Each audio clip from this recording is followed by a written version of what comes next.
Take your seat.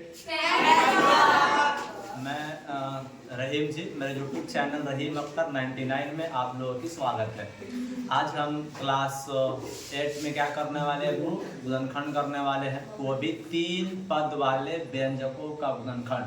ठीक है, किसी भी 3 पद वाले व्यंजकों का गुणनखंड कैसे करते हैं वही आज हम लोग क्या करने वाले हैं, सीखने वाले। राइट, चलिए देखो मेरे पास है वो x² प्लस 11x और प्लस में कितने है वो 28 का क्या करना है, गुणनखंड करना है। ये कितनी पद वाले वो है, 3 पद वाले। ठीक है, तो 3 पद वाले हैं, इसको हम कैसे करते हैं देखना। सबसे पहले देखो क्या करेंगे, और इसको हम लोग क्या करेंगे, क्रम में सजा लेंगे।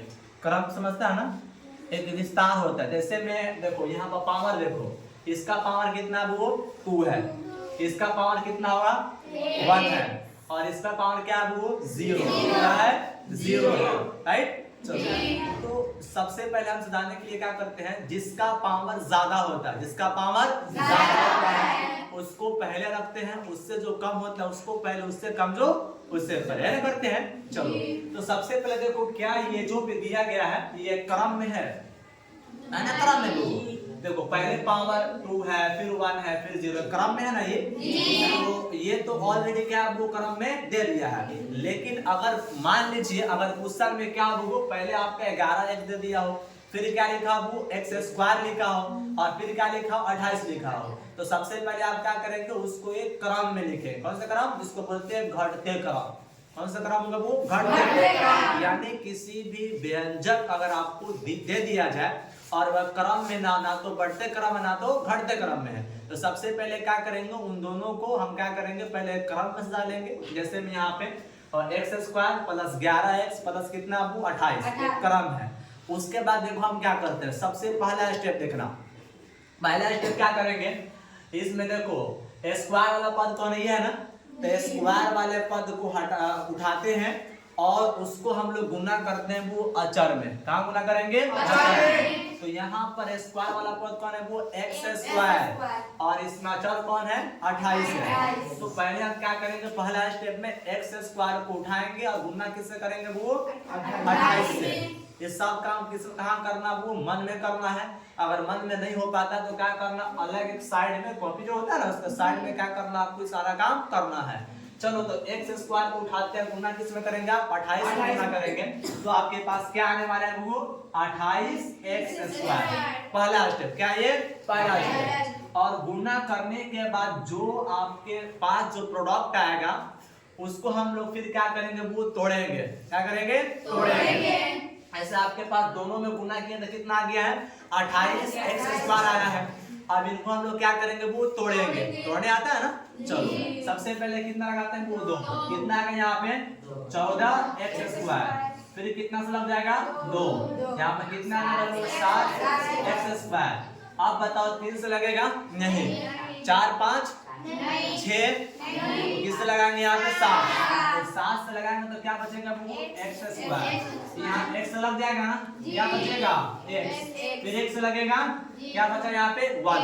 देखो उसको जब तक हम लोग तोड़ते रहेंगे तब तक क्या ना आ जाए वो 1 ना आ जाए। आ समझ में, चलो अब देखिए तोड़ने के बाद आपके पास क्या मिलता है, देखो ये 2 है, ये 2 7 x और x है ना बबू जी। अब क्या करना है बबू, इनको आपस में गुना करके एक जोड़ा बनाना, एक जोड़ा बनाना है। और जोड़ा ऐसा होना चाहिए ताकि उन दोनों को आपस में जोड़ने पर, ये बीच वाला पद कितना है 11, कितना है 11। तो जोड़ा ऐसे तैयार करना है जिनको आपस में जोड़ने पर कितना आ जाए वो 11x आ जाए, या उन दोनों को क्या करना वो घटाने पर कितना आ जाए 11 आ जाए। और साथ ही साथ उन दोनों में गुना करने पर जो आपके पास कितना है 28x² आया है, इतना आना चाहिए। ठीक है जी, जोड़ा तैयार करें। चलो देखो हम जोड़ा अगर तैयार करें वो देखो 2 में 2 से गुना करें कितना होगा 4, ठीक है, और 7। अगर इन दोनों को आप सभी को आपस में गुना करके अगर हम जोड़ा बनाते हैं 4x और यहाँ पर कितना बनाएंगे वो 7x। ठीक है, तो 4x और प्लस 7x है ना, इन दोनों को आपस में जोड़ेंगे तो कितना आएगा 11x। कितना आएगा 11x आएगा। दोनों को 4 और 7 जोड़ेंगे कितना आएगा वो 11 आएगा, जो कि बीच में कितना है 11 है। और इन दोनों को आपस में गुना करने पर कितना आ जाएगा वो 28। कितना आ जाएगा 28। इसके मतलब हमने जो जोड़ा तैयार किया बिल्कुल क्या वो सही है। बिल्कुल क्या है सही है। सही कब पता चलेगा? दोनों को जोड़ने या घटाने पर बीच में जितना होना चाहिए उतना आना चाहिए, और उन दोनों को आपस में गुना करने पर कितना आना चाहिए वो कितना आना चाहिए 28। ठीक है चलो, तो जोड़ा क्या मेरे पास है वो है 4x, फिर क्या है वो 7x। अब देखो इस सारा काम कहाँ करना है, कॉपी के होता है जो पेज उसके साइड में करना है। ठीक है, अब देखो क्या करना है, इन दोनों को क्या करना है यहाँ पे x² जैसा वैसे लिख देना है। अब 11x के बदले में आपको क्या लिखना है वो 4x, और क्या लिखना है 7x लिखना है। तो यहाँ पे क्या लिखना है वो प्लस 4x और प्लस क्या जाएगा यहाँ पे 7x, और प्लस ये क्या है वो 28। तो दिक्कत है, यानी जब 11 को मैंने क्या किया तो कितना 4x प्लस कर दे वो 7x, हालांकि 4 और 7 जो कितना आ जाएगा 11 आ जाएगा। यहाँ तक किसी को दिक्कत आगे बढ़े। ये था वो पहला स्टेप, क्या था पहला स्टेप। अब दूसरा स्टेप क्या करना है आपको, यहाँ पे इन दो को क्या करना है जोड़ लगाना है, दो का जोड़ा लगाना है। अब देखो जोड़ा लगाने के बाद क्या करना है, इन दोनों में आपको देखना है कॉमन क्या आ रहा है। कॉमन क्या आ रहा है? कॉमन का मतलब होता है अगर हम बात करें और हम में और आप में कॉमन क्या है, तो आपके पास भी 2 आंख है, मेरे पास भी क्या 2 आंख है, तो ये दोनों आंख क्या आ जाएगा वो कॉमन आ जाएगा। मेरे पास भी क्या 1 नाक है, आपके पास भी कितना नाक है 1 नाक है, तो ये नाक क्या आ जाएंगे वो कॉमन आ जाएगा। ठीक है, कॉमन इसी को बोलते हैं। तो यहाँ पर देखो गौर से, इन दोनों में देखो यहाँ पर x², यहाँ पर क्या वो प्लस 4x, इन दोनों में क्या कॉमन आ रही है x, क्या कॉमन आ रही है वो x आ रही है। देखो तो x आ रही, जो कॉमन आता है उसको क्या करेंगे यहाँ पे ले लेंगे, और ऐसे ऐसे कर रहे हैं ना। चलो अब देखो x² में से आपने x को निकाला, कितना बचा x, प्लस है तो प्लस। अब देखो 4x में से आपने x को निकाल लिया, आपके पास कितना बचा 4। ऐसे कर दिया ना बबू। अब इन दोनों में विचार कीजिए, इन दोनों में क्या कॉमन आ रही है, इसमें x है इसमें x नहीं, x कॉमन आएगा। कॉमन का मतलब जो दोनों में हो, जो दोनों में हो। ठीक है चलो, तो इन दोनों में क्या कॉमन आ रही है 7। क्या आ रही है 7। देखो 7 देखो, अगर 28 को आप तोड़ेंगे तो उसमें 7 आएगा, जैसे यहाँ पर आया ना बबू, आया कि नहीं आया? तो इन दोनों में क्या कॉमन आ रही है, 7 आ रही है, क्या ले लेंगे 7, और कुछ कॉमन आ रही है नहीं आ रही, छोड़ देंगे।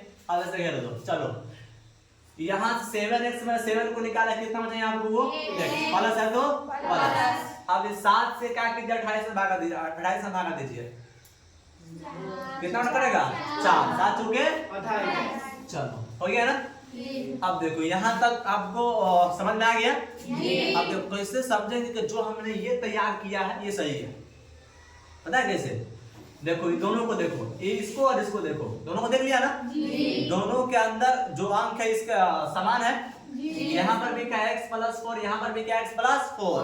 तो अगर ये दोनों क्या आते हैं, अगर समान आ जाते हैं, बराबर आ जाते हैं, तो आप जो मैथ बना रहे हो बिल्कुल क्या है सही है। अगर आप नहीं आता है तो बिल्कुल क्या होगा वो गलत। वही बात, मिले मिले तो राजा, ना मिले तो चोर। चलो यहाँ पर देखो, अब क्या करना वो इन दोनों में से, उसके बाद देखो तीसरा स्टेप क्या है, इन दोनों में से किसी एक को लिख दो, दोनों में से किसी एक को लिख दो। चलो आपको कौन पसंद है, ये वाला कि ये वाला?